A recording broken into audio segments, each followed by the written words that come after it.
Podcast sobre la fase digital, nuestra alternativa en tiempos de pandemia.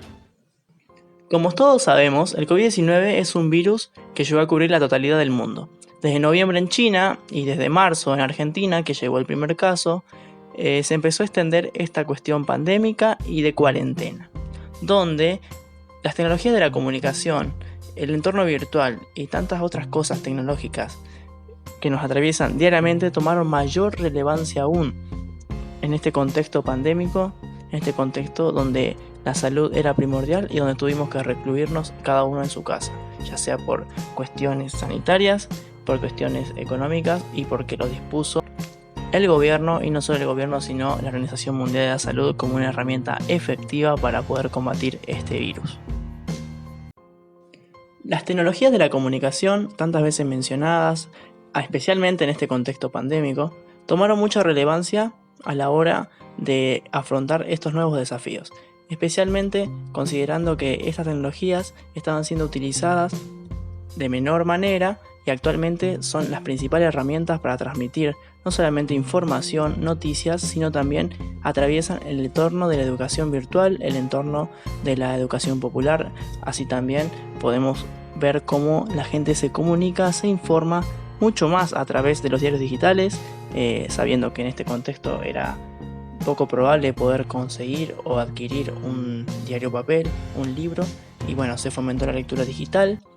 entendiendo a lo digital también como dice Francisco Vaca, que en realidad son combinaciones de código binario, unos y ceros, atravesados por las pantallas digitales, electrónicas, donde podemos interpretarlo de esta manera a través de la interfaz de usuario que tienen predeterminada por software. Así que es importante entender que el entorno digital es puramente códigos binarios que fueron codificados, vale la redundancia, para poder ser interpretados de la mejor manera, para poder ser leídos, para poder ser consumidos a través de una pantalla. A su vez, la comunicación también se fue imbrincando con la educación virtual.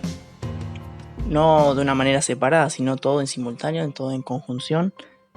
formulando nuevas alternativas, como por ejemplo fueron las plataformas de aulas virtuales, así como las plataformas de videollamada. Vamos a destacar especialmente dos, que son Classroom y Meet, diseñadas y desarrolladas especialmente por la corporación Google o Google Corp, donde ellos, una empresa tan grande como es Google, que ha dominado ampliamente la tecnología mundial, ya sea en los sistemas operativos como Android, así como diversas aplicaciones en la Play Store o los servicios de Google, que obviamente son de geolocalización y tantas otras cuestiones que es súper necesario para cualquier teléfono celular o las computadoras. Classroom y Meet son dos aplicaciones, dos plataformas desarrolladas por Google que fueron muy utilizadas por las universidades, por los institutos educativos para poder afrontar este contexto de pandemia y poder implementar la educación virtual. Fueron elegidas especialmente por su facilidad de uso, por su interfaz de usuario tan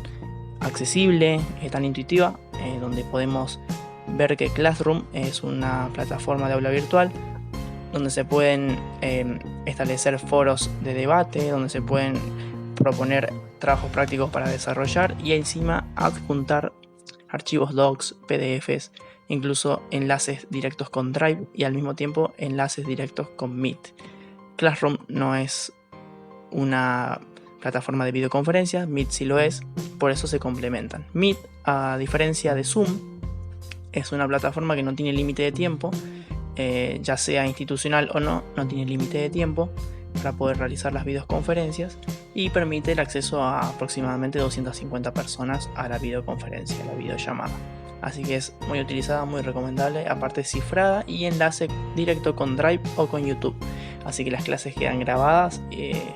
o las que fueran grabadas se pueden subir a YouTube o al Drive de una manera muy sencilla que la verdad facilita a los profesores y a los alumnos. Pero así como hubo muchas alternativas para poder acceder a la educación virtual por parte de los institutos educativos, También hubo otra problemática y que sigue persistiendo, que es el alcance del Internet, específicamente en nuestro país. Sabemos muy bien que muchas familias, muchas personas no tienen un acceso continuo, no tienen un acceso directo a Internet, o que no tienen diversos dispositivos para poder acceder al Internet tampoco, y estas herramientas de educación virtual, estas plataformas, por lo que se vio muy afectado, fue muy controversial el desarrollo de algunas cursadas. Se dispusieron de varias becas virtuales en el caso de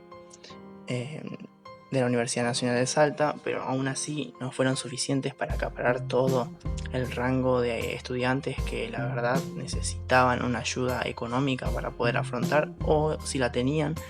no disponían de un dispositivo que permitiera, teniendo la potencia en su procesador, en su pantalla, en su internet, en su señal, en sus antenas, para poder recibir y para poder transmitir las videoconferencias, los trabajos prácticos. No sabemos quiénes tienen una computadora decente para poder trabajar, quiénes tienen un teléfono para poder conectarse. También fue una controversia en la educación rural, donde hicieron muchísimos esfuerzos muchos estudiantes y muchos profesores para poder alcanzar material no solo universitario, sino también en contexto de educación primaria, educación secundaria, educación inicial, para poder enfrentar esta difícil situación pandémica y que la educación no se detuviera. Y con lo mencionado podemos ver, como diría Manuel Castells, la transformación de la estructura social, como estos medios de comunicación tecnológicos, estos medios de comunicación modernos fueron transformando la manera de moverse, la manera de hablar, la manera de presentarse, la manera de comunicarse, valga la redundancia,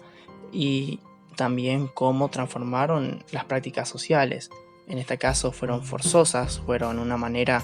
tan vertiginosa de interrumpir la presencialidad y cambiar al modo virtual, ver cómo esta estructura de comunicación, de interacción de frente a frente, de distanciamiento social, de